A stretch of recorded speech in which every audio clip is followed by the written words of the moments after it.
Hey guys, GB, welcome back to the channel and welcome to a Crossout update video. In today's video, I'll be going over the Crossout update 0.10.20 New Sky.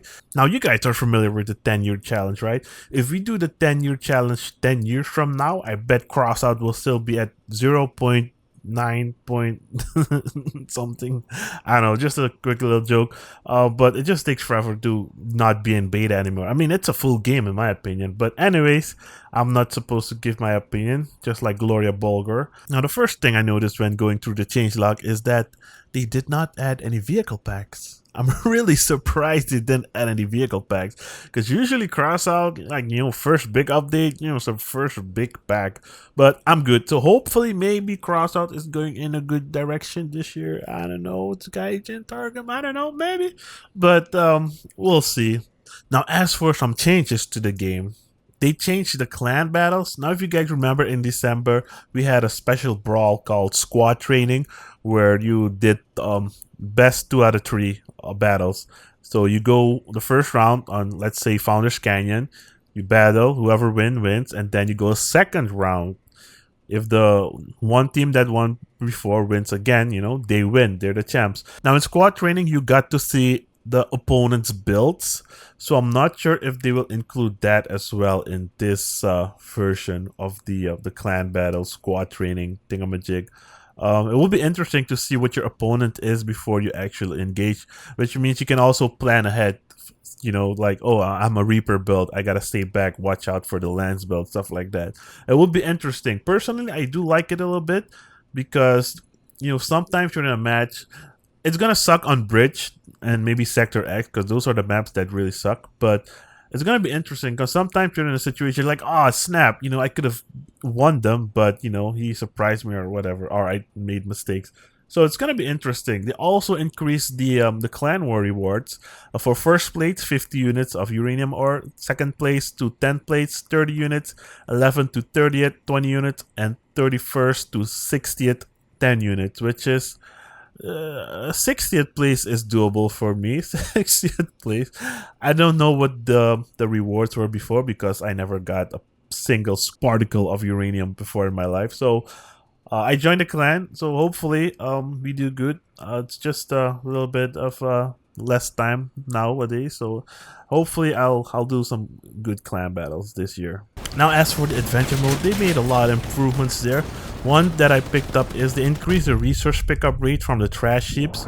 Now, what I did not say is I wish they had increased the resource gain or resource reward after you complete a random mission, because the story mission gives you a lot per mission, and the team events or the group events give you a lot, but the random ones, those are the ones that are available non-stop. I wish you could, even if you get like 10 or 20 per, mission, it would still take a lot of time for you to get 4 imps, because you need to craft the piercers, and then the fidgets, and then the imps. That's a lot. It's really a lot. Now, as for the brawls in Storm Warning, if you've been defeated, like let's say you're 5th place or 4th or 3rd, if you leave the match, you will get the resources in the end of that match, which is kind of nice. So if you die like early on, you don't have to wait and sit around to look at everybody you struggle and stuff like that, which is a good change. They added the Nidhogg, the Fidget, and the Imp for Battle Royale. Does anyone even still play Battle Royale? Like, let me know, because Battle Royale is dying, man. Just delete the game mode. And of course, the biggest changes that they did for this patch is they improved the lighting, which I have to agree, it is improved. It looks really nice. Everything looks really nice. Like the spray paints and stuff like that, the vehicle, the garage, everything looks a lot nicer somehow. They also added some new graphic settings that you can improve the visual effects and stuff like that, which is also quite nice. Also, what they did to get some extra money in their pockets is they added the C case in the store instead of in a crate that you can craft. So now you can buy the C case. I mean, I made a CK crate once, and you got a random one, which is kind of annoying. Makes it kind of like a loot crate type of system, which I don't agree with. Maybe that's why they changed it as well. So now you can just go in the store and get the ones you want. Like if you want 4 rapier skins, because you can mount a maximum of 4 on your vehicle. You can just buy them, which is $16. No thanks. If you want a harvester, if you have 4 harvester, that is, I believe, geez, $80, because you don't just apply the skin to all of the rapiers. You apply it to one rapier, and that rapier then becomes untradeable, unsellable. I think you can upgrade it, so I'm not 100% sure. So yeah, they did this. So now you got a whole in-game store for CK customizations, which is good for those who have a lot of money.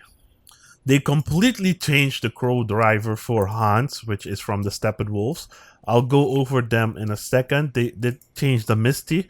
They added, for the shotgun perk, they added the Fafnir and the Nidhogg. Previously, it used to only be the junk bow. And for the Perseus, the Nomad perk, they added rapid machine gun fires to the list, because it used to be machine guns and miniguns, but now rapid machine guns are also here. So the new machine guns might, maybe, I'm not sure if they got a buff before with the co-driver, but now, you know, we're certain. Now, as for Stone Deaf, not Stone Deaf, Hans.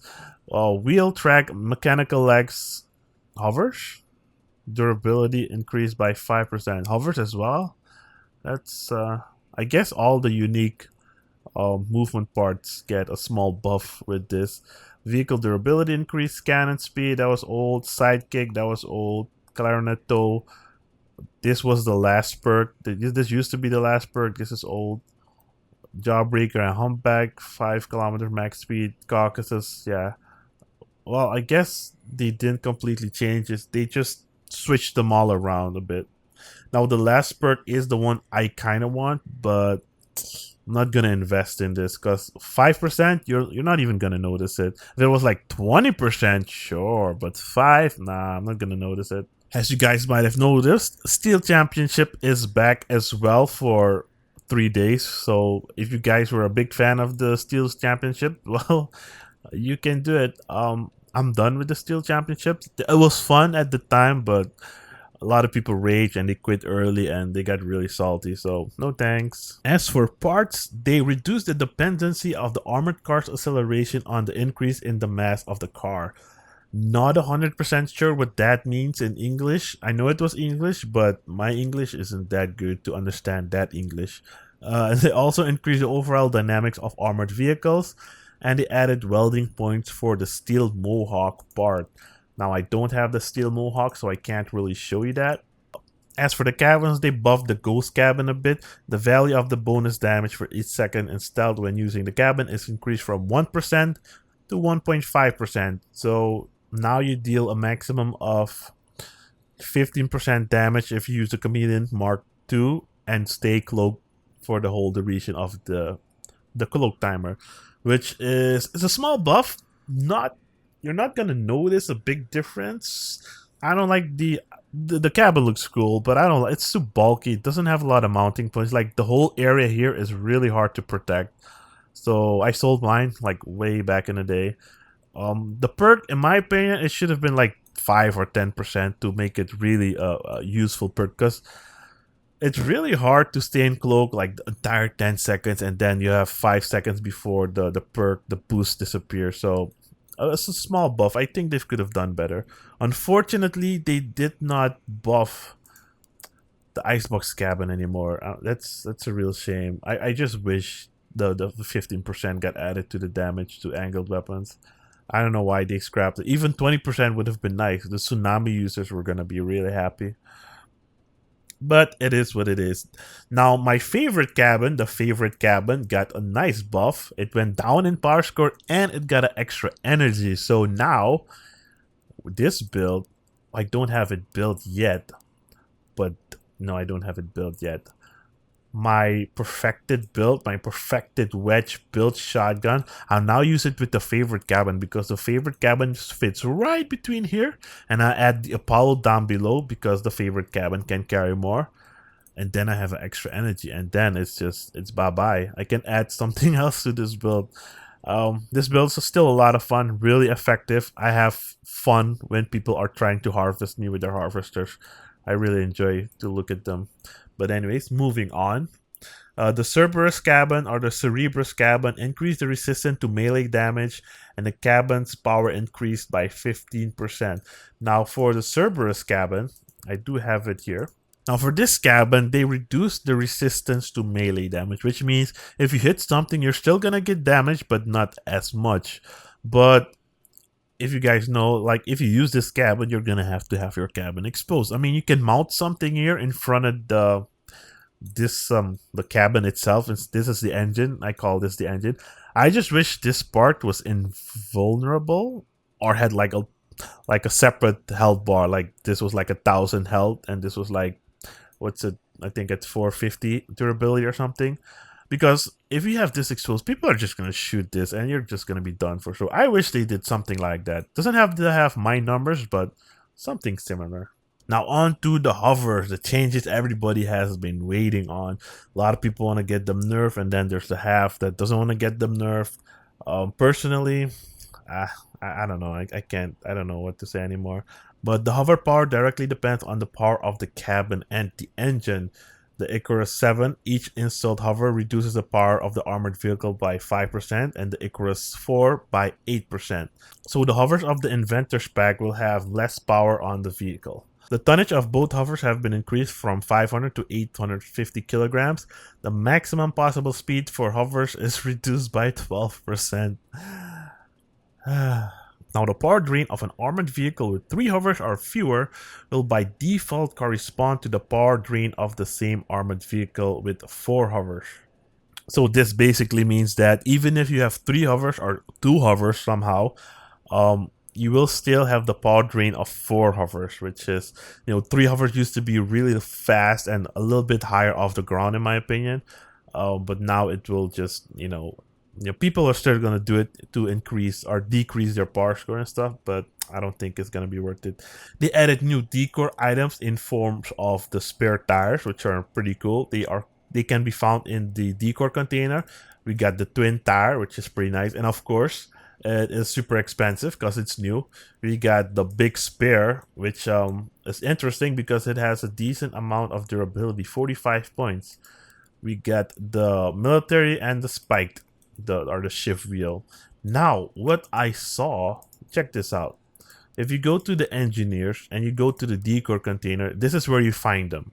You craft this for 400 scrap. You might not get them right away, but if you do, let's say it's gonna take you maybe 3 tries, so 1200 scrap. If you use 1200 scrap, I haven't tested this, but maybe it's possible then that you can sell the wheels. How much is this one? How much is the wheels? The most expensive wheel. I think the twin tire is 391. Okay, the twin spare is the most expensive one. So let's say you get this one. Even if you do get the big one or the smaller one, it's still a lot of coins. So maybe there's a small little exploit or something you guys can use. Farm some scrap, make a bunch of decor containers, and if you do get the wheels, you can sell them for a lot of coin. I might try that myself, actually.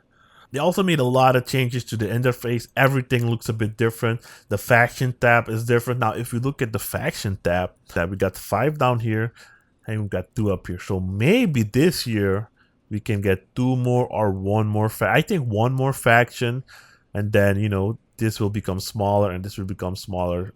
Or we can actually add 3 more factions. So 3 years of beta, and then we have 10 factions in total. But yeah, a lot of improvements to the interface. It looks really nice.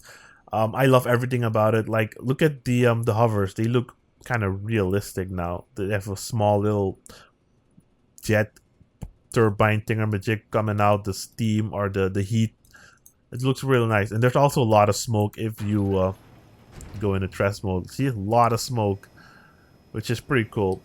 I like the improvements to the graphics and stuff like that. Now, furthermore, there were a bunch of miscellaneous changes. I hope I said that right. Like the hot red engine, or no, the hardcore engine. The hardcore engine got changed a little bit. This is what it looks like now. And the small fuel barrel got changed. This is what it looks like now. So they improved the quality of all the details and stuff like that, and textures, which is pretty nice. I like it. I like it a lot. Now, one thing I do wish is they would make stuff less rare in packs and make them become craftable. Like the tackler is not craftable. The what else? The golden eagle is not craftable. The contact to M is not craftable for some reason. I mean, it's a pretty stock item. Why is it not craftable? The Goliaths are not craftable. I mean, like, come on, man. Come on. Less pay to win stuff or pay to progress stuff. So anyways, guys, that was it for this update. Not a whole lot, but still a lot, if you know what I mean. Also, check out the paint. This is aluminum paint, which is kind of different. Um, the plate seal used to be like darker, but now plate seal looks like aluminum. So check out the paints. They look a little bit different. So yeah, that was it for the update. Thanks for watching, guys. Really appreciate it. Leave a like, just comment down below anything, just say hi because it helps out with the YouTube algorithm. Hit that like, comment, hello, how are you? I don't know. Doesn't really matter what you comment. Just comment anything, just so that my comment section can get filled up. Just spam it if you ask me. Okay, well, not spam it, but random stuff. But just say hi or great or whatever. Just doing it for the YouTube algorithm, so YouTube thinks that everything's going great. But anyways, leave a like, hit that sub. If you don't agree, still hit that like, and I'll see you guys in the next one. Have a great day.